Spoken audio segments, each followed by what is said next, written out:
Hello, this video is part of a series going over the descendants of the 8 Scions of the Maraki faction in my Worldbuilding project, Heroes of the Ravaged Gardens.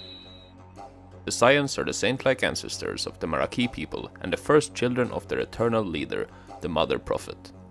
This video will focus on the daughters of the third child, the Archer.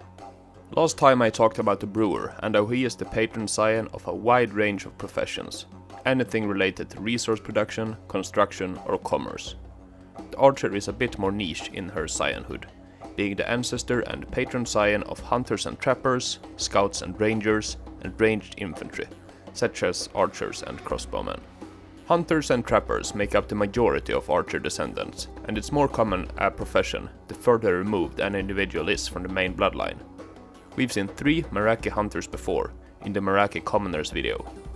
They are part of one of the large hunting parties that travel all over the mountains, bringing cartloads of prey back to the capital. We've seen another Archer descendant in another old video, one of the Karakine, mountain rangers that patrol the Kermesse. But today we'll have a look at 3 new characters, starting with the current matriarch of the bloodline. During the genesis of the Maraki society, the Archer, Ilkellion, played a crucial role.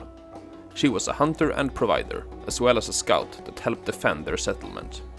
But what is the purpose of the current leader, Ilkellion, of the House of the Archer? It's not hunting, other than for sport or tradition. It's not overseeing and organizing the hunts. That is done by lesser Archer line clerks and officials. Neither is she involved in the missions of the Karakine, or in the training of archers and other ranged infantry. In times of war, she dons her armor and tiger head helmet. She leads an elite battalion consisting of 303 of the best Maraki archers. Well, I tell a lie. She doesn't really lead them, as most of that responsibility falls on commanders and strategists from the houses of the warrior, the scholar and the herald. Besides, Morn is enjoying an unprecedented 30-year era of relative peace and prosperity, so Freya hasn't had to pick up her bow to defend her land yet. That leaves 2 duties that tradition demands from her. 1. To fell a great mountain ogre heron, a flightless bird that once terrorized the inhabitants of the mountains, but whose numbers have diminished greatly during the 6th century rise of the Maraki. This ferocious predator is one of the beasts who can kill a mountain tiger, the symbolic animal of the House of the Archer. Freya has yet to accomplish this, and a sizable reward has been offered to those who can find one and lead her to it.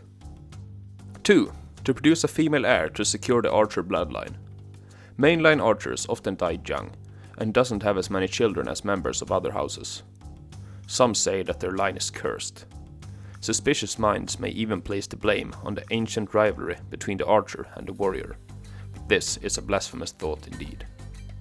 Apart from those tasks, the purpose of the Archer leader has been reduced to that of a figurehead. She sometimes performs ceremonial exhibition shooting at important events, such as hitting a pigeon mid-flight with a flaming arrow. The bird is greased beforehand, causing it to fly lower and slower, and burst into flames when struck. She also accompanies various envoys of the House of the Herald, simply to add dignity and grandeur to diplomatic missions, during which she simply drinks and feasts to her heart's content.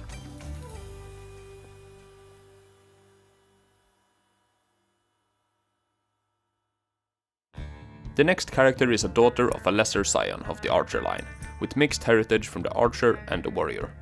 She is in command of a company of crossbowmen. She wears standard issue Maraki armor, adorned with the typical star motif and the black and white stripes, symbolizing their bitheistic faith. As the Archer is the third scion, the number 3 is often incorporated in their clothes and gear, sometimes in the shape of a 3-pointed star, which over time has morphed into an arrowhead shape, as seen on the pauldrons.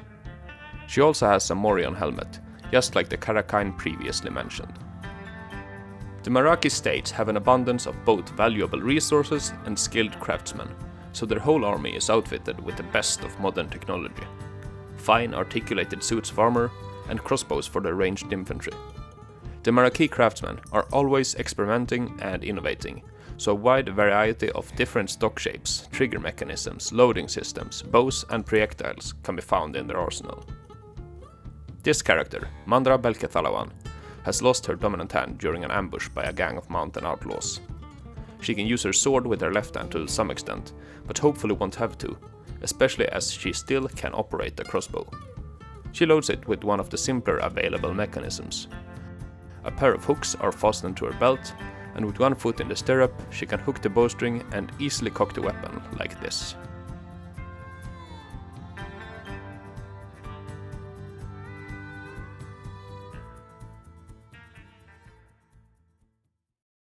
The last archer descendant has a very uncommon profession.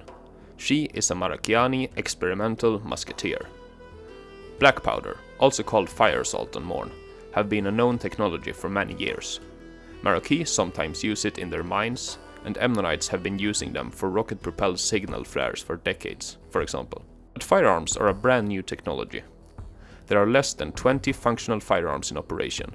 A few are kept by elite craftsmen from the House of the Harpist, the 4th Scion, and one has been gifted to the leader of the House of the Warrior. But most are carried by the members of a small experimental unit, tasked with exploring the potential of this expensive technology.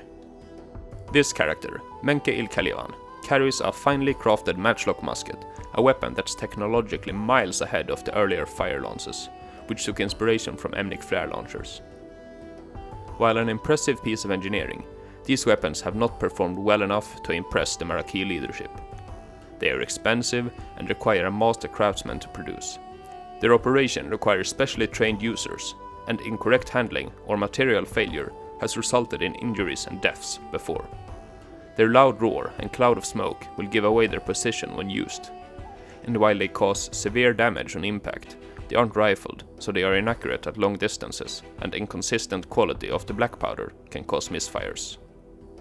No, most officers place more trust in the old reliable bow and arrow. Time and more experiments will tell if these inventions will serve a useful purpose on Morn. This musketeer sports a decorated quilted jacket, padded to blunt the recoil of the musket. She also shows some signs of experiments with black powder having gone wrong before. Maybe this is a bit too on the nose, but I think it makes for a cool design. That's all I had for this episode. Take care. Bye.